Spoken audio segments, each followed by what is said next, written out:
Merci beaucoup Gilles, merci à tous les intervenants d'être présents aujourd'hui, d'avoir accepté notre invitation et merci aux quelques auditeurs qui ont été autorisés à assister au colloque. Vous imaginez que dans l'incertitude où nous étions, il a été compliqué d'ouvrir complètement, on ne voulait pas fermer non plus, donc c'est vraiment hybride à tous les sens et le colloque donc est diffusé en direct sur la chaîne YouTube de la Société d'encouragement de l'industrie. Une captation vidéo sera disponible en replay prochainement sur le site, enfin sur la chaîne YouTube de la chaire Vite.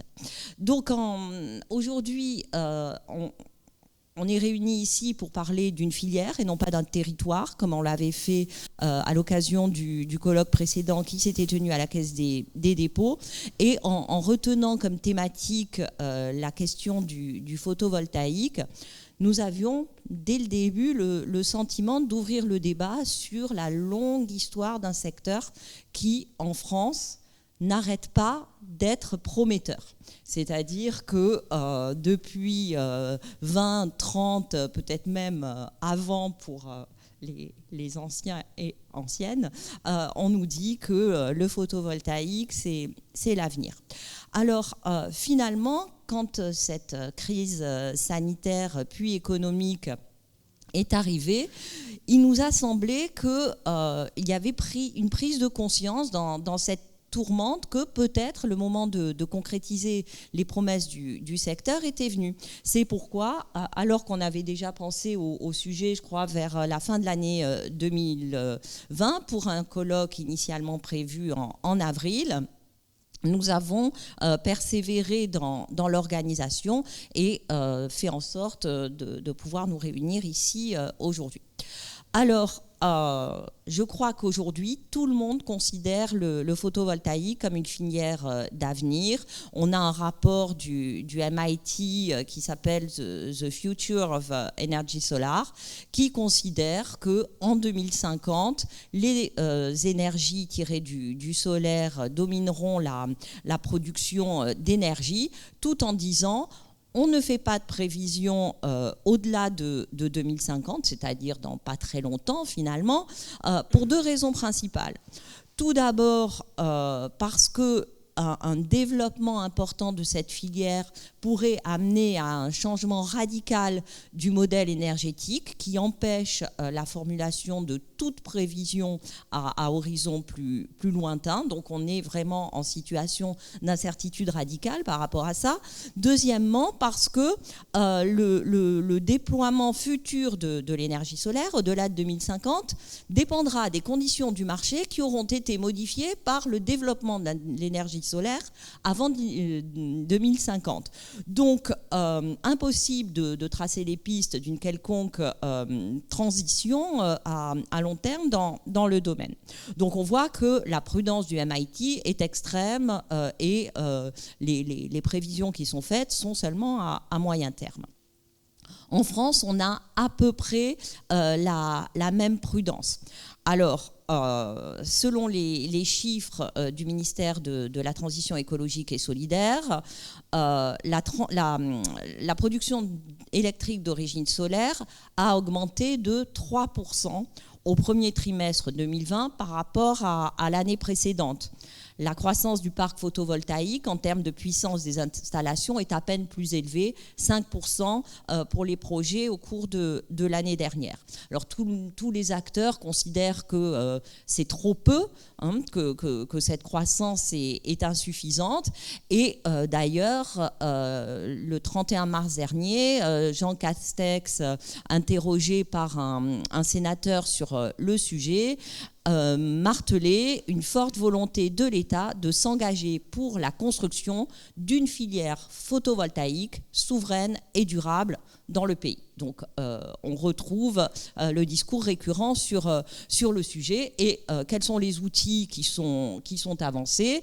Premier outil, soutenir et privilégier la production locale et écarter un certain nombre de produits importés dans les appels d'offres du secteur, donc souveraineté économique. Multiplier les coups de pouce financiers aux entreprises du secteur. Donc là, il y a des subventions directes qui sont accordées à Armor, spécialiste des films photovoltaïques, l'usine de production de panneaux photovoltaïques à Sarreguemines en Moselle, donc on n'a pas trop de nouvelles en ce moment. Bref, donc des aides à l'installation. Et également un changement de modèle de production avec des productions à plus large échelle. Et cela passerait par l'Alliance européenne pour le photovoltaïque, avec la France comme l'un des moteurs majeurs. Donc on le voit, des messages très rassurants pour les acteurs de la filière, qui s'appuient pourtant sur des instruments de politique publique finalement assez routiniers. Ce qui nous a amené à poser la question de la trajectoire de ce secteur.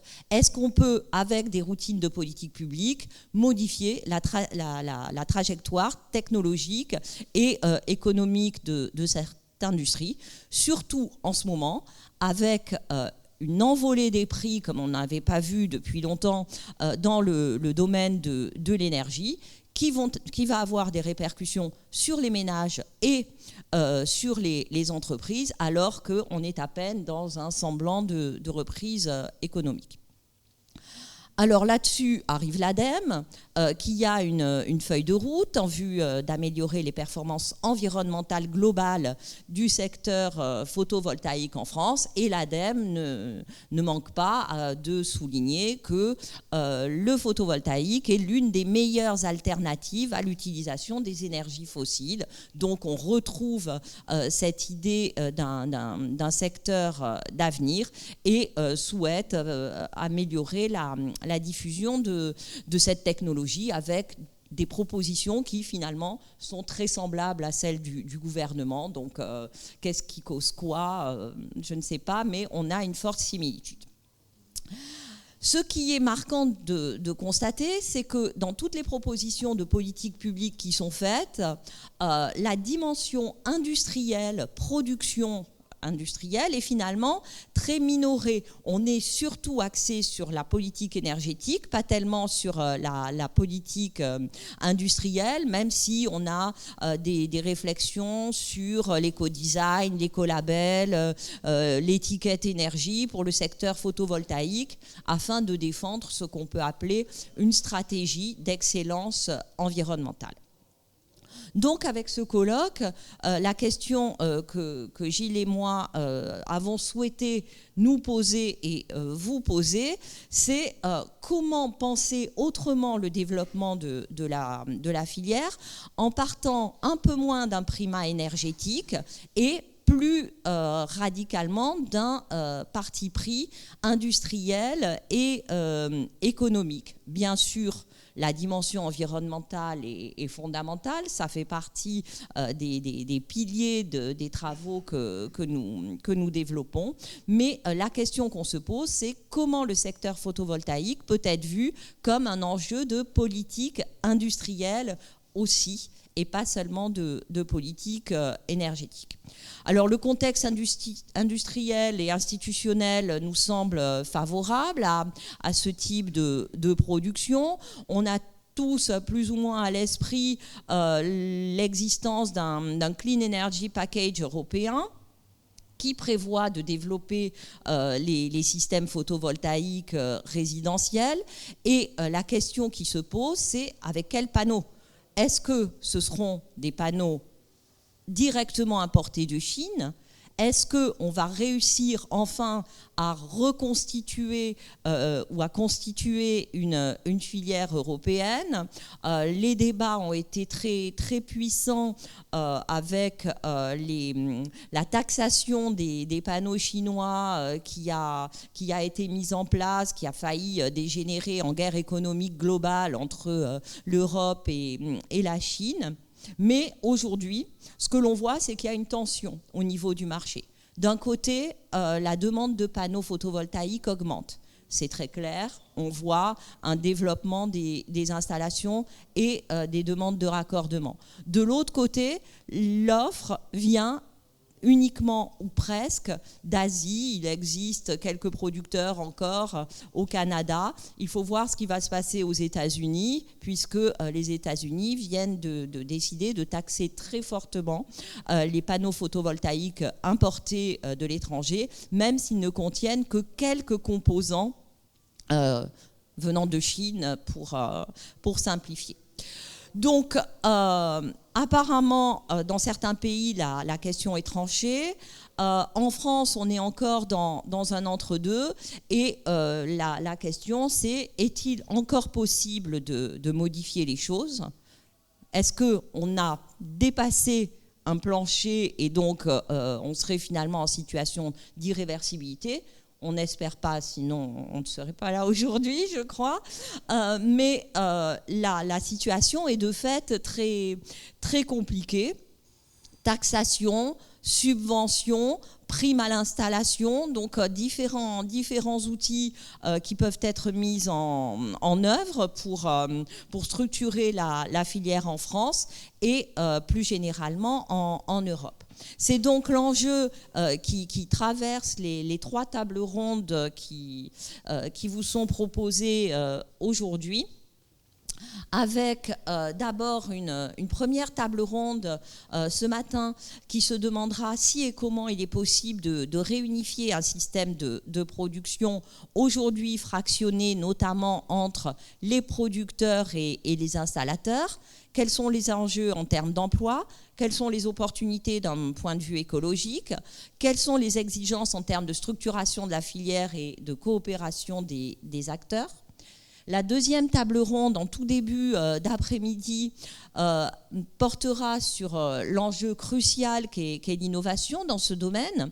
Alors bien sûr, innovation technologique, mais cette innovation dépasse les frontières des entreprises du secteur, parce que si l'industrie du solaire et la transition écologique sont arrimées, eh bien c'est aussi à travers la possibilité de produire davantage à proximité des lieux de demande.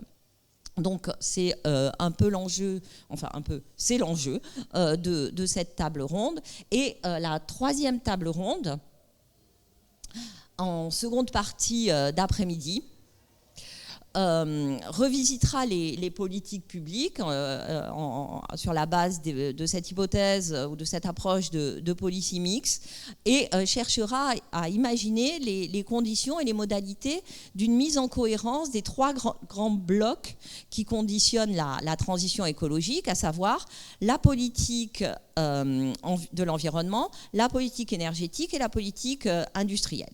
Donc voilà le programme de cette journée. De nouveau, un très très grand merci à l'ensemble des participants, à l'ensemble des personnes présentes, à l'ensemble des institutions qui soutiennent la chaire, bien sûr. Et donc, on vous souhaite un très très bon colloque et une agréable journée. Merci beaucoup.